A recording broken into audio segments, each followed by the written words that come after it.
अरे बेटी, क्या बेटी सिर्फ तुम्हारी बेटी बेटी है, मुसलमान की बेटी क्या बेटी नहीं है? अब आप बताइए, क्या हिजाब पहनना गुनाह है? क्या आज इंटरनेशनल कोर्ट ऑफ जस्टिस में हिजाब पहनकर हमारी बहन इंसाफ के लिए लड़ती है? इंटरनेशनल कोर्ट ऑफ जस्टिस में आज दुनिया की कई पार्लियामेंट में हिजाब के साथ एक मुस्लिम लड़की ऐवान में जाकर कानून बनाने के हिस्सेदार बनती है। लेकिन अफसोस, भारत में, इंडिया में, हिंदुस्तान में हिंदू भी रहता है, मुसलमान भी रहता है, सिख भी रहता है, ईसाई भी रहता है, एससी भी रहते हैं, एसटी भी रहते हैं। हर मजहब के मानने वाले इस मुल्क में रहते हैं, बसते हैं। और आपके हमारे मुल्क हिंदुस्तान के दस्तूर ने हर हिंदुस्तानी को बराबर का हक दिया है।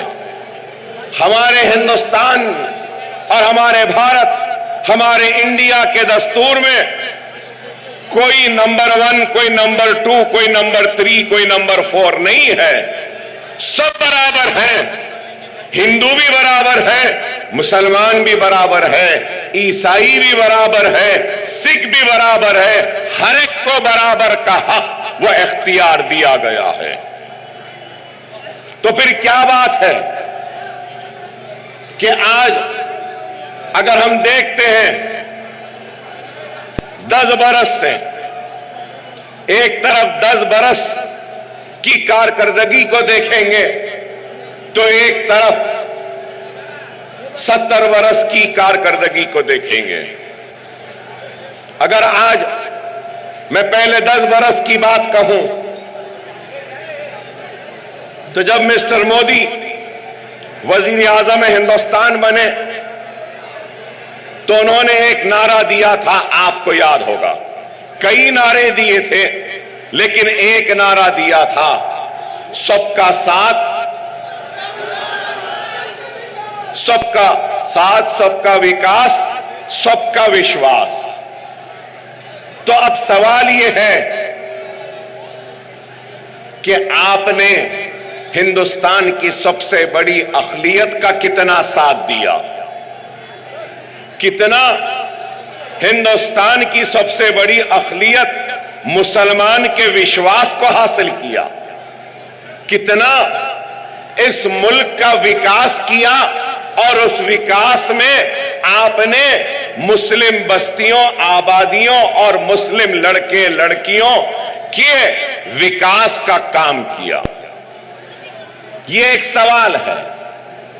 अगर आज हम देखते हैं, जिस दिन से दिल्ली के तख्त पर बैठे उस दिन से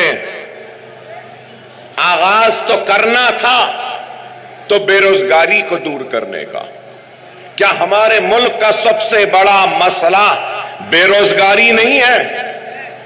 क्या हमारे मुल्क का सबसे बड़ा मसला महंगाई नहीं है? क्या हमारे मुल्क का सबसे बड़ा मसला बिजली पानी का नहीं है? क्या हमारे मुल्क का सबसे बड़ा मसला रोटी का नहीं है? क्या हमारे मुल्क का सबसे बड़ा मसला हमारी मईशत, हमारी इकोनॉमी को बेहतर करना नहीं है? क्या हमारे मुल्क का सबसे बड़ा मसला हमारे जो लोग परेशान हैं, इनकी परेशानियों को दूर करना नहीं है? क्या मुल्क का सबसे बड़ा मसला खुशहाली लाना नहीं है?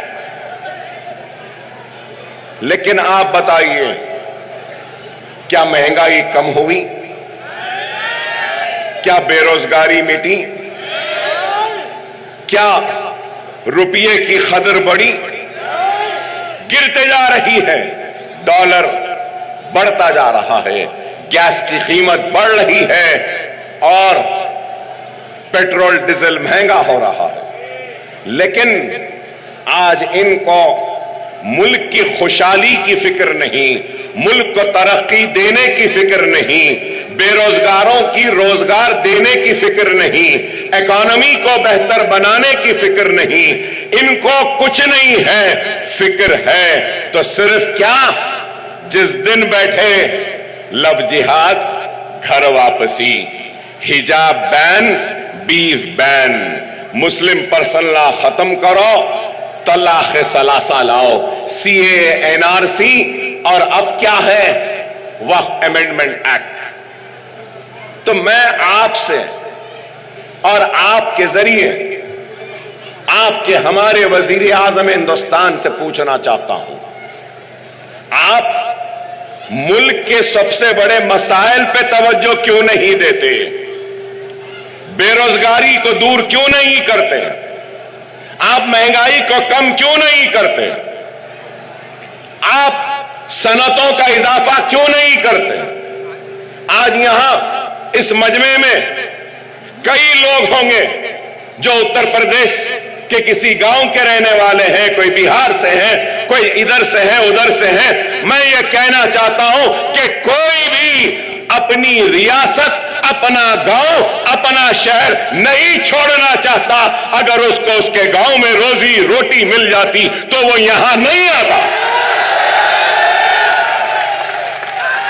अरे रोटी की तलाश में आया है, रोजी की तलाश में आया है, खुशहाली की तलाश में आया है। अगर उसको रोजी रोटी, पानी, नौकरी सब मिल जाती तो वो अपने गांव में अपने घर वालों के साथ, अपने खानदान के साथ खुश रहता। तो क्या किया इन्होंने? इन्होंने क्या किया बताइए? कुछ नहीं किया। एक हिजाब में लड़की पढ़ना चाहती है, पढ़ने नहीं दिया। पहला नारा दिया सबका साथ, सबका विकास, सबका विश्वास। तो दूसरा नारा दिया बेटी पढ़ाओ, बेटी बचाओ। अरे बेटी, क्या बेटी सिर्फ तुम्हारी बेटी बेटी है? मुसलमान की बेटी क्या बेटी नहीं है? अब आप बताइए, क्या हिजाब पहनना गुनाह है? क्या आज इंटरनेशनल कोर्ट ऑफ जस्टिस में हिजाब पहनकर हमारी बहन इंसाफ के लिए लड़ती है? इंटरनेशनल कोर्ट ऑफ जस्टिस में आज दुनिया की कई पार्लियामेंट में हिजाब के साथ एक मुस्लिम लड़की ऐवान में जाकर कानून बनाने के हिस्सेदार बनती है। लेकिन अफसोस मिस्टर मोदी, आपकी बीजेपी की रियासतों में हिजाब बैन की बातें की जाती हैं। अरे आज हम जब ये सवालात करते हैं तो हमको भड़काऊ कहते हैं। अरे मैं यहां पर यह नहीं कह रहा हूं कि मुसलमान का मसला बेरोजगारी है, नहीं, सारे हिंदुस्तानियों का सबसे बड़ा मसला बेरोजगारी है। हिंदू की भी है, मुसलमान की भी है, सिख की भी है, ईसाई की भी है। क्या बेरोजगारी की बात करना भड़काऊ है? क्या रोटी की बात करना भड़काऊ है? क्या अपनी हक की बात करना भड़काऊ है? अरे आप खुद बताइए, यहां जहां मैं खड़ा हूं, यहां पे खुरैश बरादरी के लोग हैं, परेशान है खुरैश बरादरी, खबरस्तान में दीवार डाल दी। एक जिस तरीके से इतना परेशान कर दिया, कारोबार में परेशानी। मगर आप देखो, आप एक खुरैशी का मेरा भाई अपना कारोबार नहीं कर सकता, उसको सताया जाता है। गाड़ियां जिस तरीके से लाना है आरटीए, उसकी इजाजत परमिशन नहीं देती, मरने के बाद दफन करने नहीं देते। मैं आज पूछना चाहता हूं, दुनिया में 5 ममालिक हैं जो सबसे ज्यादा बीफ एक्सपोर्ट कर रहे हैं। दुनिया में हिंदुस्तान का नंबर चौथा है। कितना? यहां का गरीब कारोबार नहीं कर सकता, लेकिन मिस्टर मोदी की गवर्नमेंट सालाना 25,000 करोड़ का बीज एक्सपोर्ट कर रहे हैं। वाह वाह वाह वाह। अरे अब मैं बोलूं तो और बुरा दिखेगा, खराब दिखेगा। बीज बैन करने वाले ये हैं। और मैं एहतराम करता हूं हिंदू मजहब का। नहीं, मेरा मजहब नहीं सिखाता कि दूसरे मजहब को बुरा करो।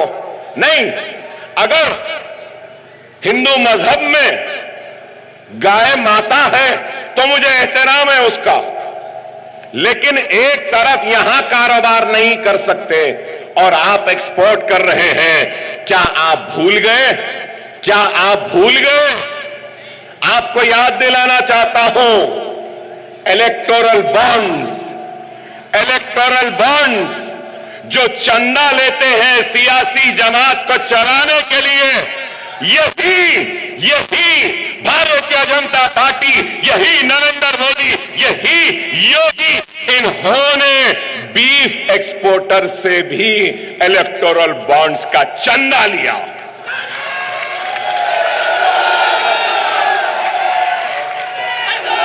अफसोस, पैसों के लिए तुमने अपने अकीदे, अपने मजहब से भी कॉम्प्रोमाइज कर लिया। आप बताइए, क्या यह हक नहीं है? क्या यह बात गलत है? मैं पूछना चाहता हूं कि क्या दिया?